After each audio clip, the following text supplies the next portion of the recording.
Ketaatan dalam perspektif mempertahankan keimanan. Pergi ke pasar membeli buah. Buah dibeli setiap hari.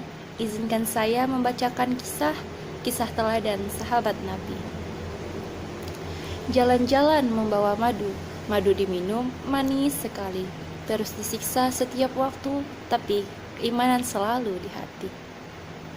Pulang ke rumah bertemu kucing yang imut serta lucu.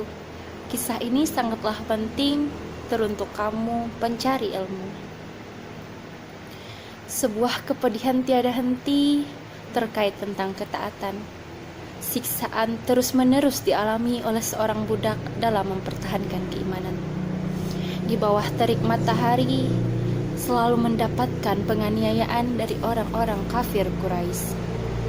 Berbagai macam kekerasan serta kekejaman mendera tubuhnya.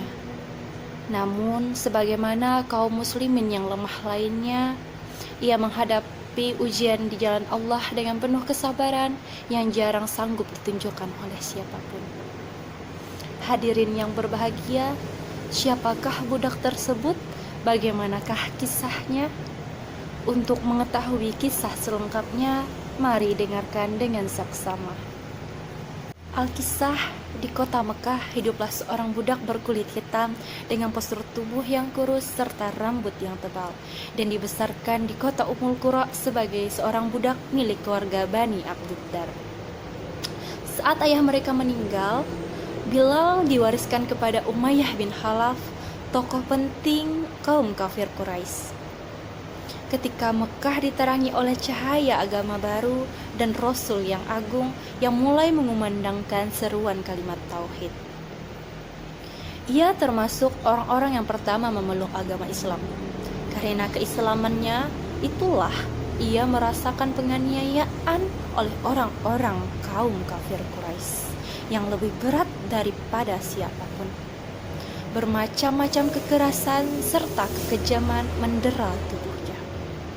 Apabila merasa lelah dan bosan dalam menyiksa budak ini, Umayyah bin Khalaf mengikat leher Bilal dengan tali yang kasar, lalu menyerahkannya kepada sejumlah orang-orang yang tak berbudi dan anak-anak agar menariknya di jalan dan menyeretnya di sepanjangan jalan Atbah Mekah.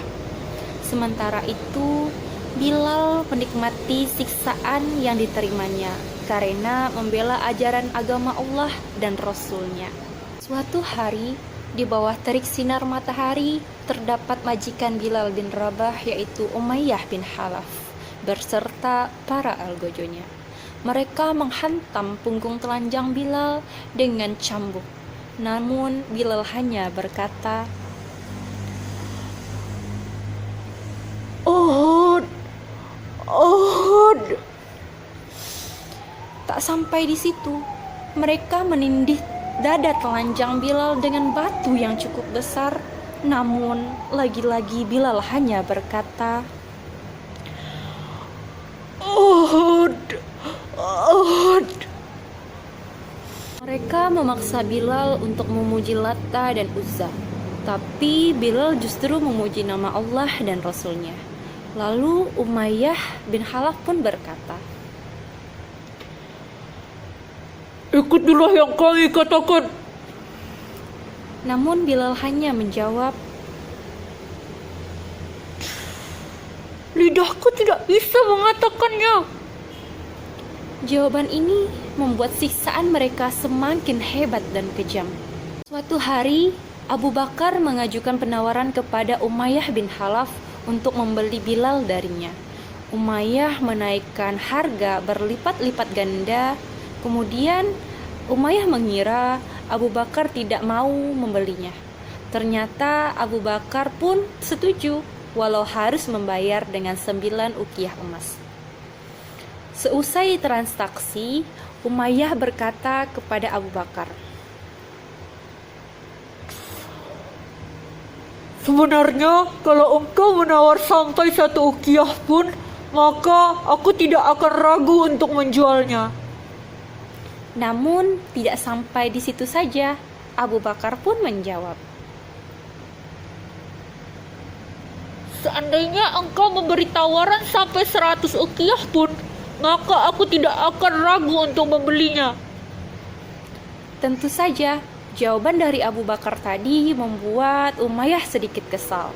Ketika Abu Bakar memberitahu Rasulullah Shallallahu Alaihi Wasallam bahwa ia telah membebaskan Bilal bin Rabah dari cengkraman penyiksa, seraya berkata,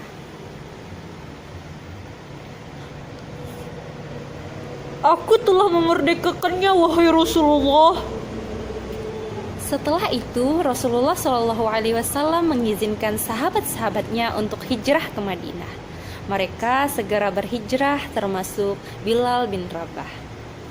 Ketika Rasulullah Shallallahu Alaihi Wasallam selesai membangun Masjid Nabawi di Madinah dan menetapkan azan, maka Bilal ditunjuk sebagai orang pertama yang mengumandangkan azan dalam sejarah Islam. Nah, biasanya setelah mengumandangkan azan, Bilal berdiri di depan pintu rumah Rasulullah Shallallahu Alaihi Wasallam seraya berseru,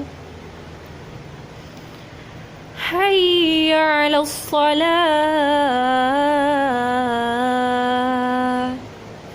Lalu, ketika Rasulullah Shallallahu Alaihi Wasallam keluar dari rumah dan Bilal melihat beliau, Bilal pun segera melantunkan iqamah. Sesaat setelah Rasulullah Shallallahu Alaihi Wasallam meninggal dunia dan waktu sholat pun telah tiba, Bilal berdiri untuk mengumandangkan azan. Sementara jasad Rasulullah terbungkus kain kafan dan belum dikebumikan. Saat Bilal sampai pada kalimat, "Asyhadu anna Muhammadar Rasulullah." Tiba-tiba suaranya terhenti. Ya, tak sanggup lagi mengangkat suaranya. Kaum muslimin yang hadir pun tak kuasa menahan tangisan. Maka meledaklah suara isak tangis yang membuat suasana semakin mengharu biru.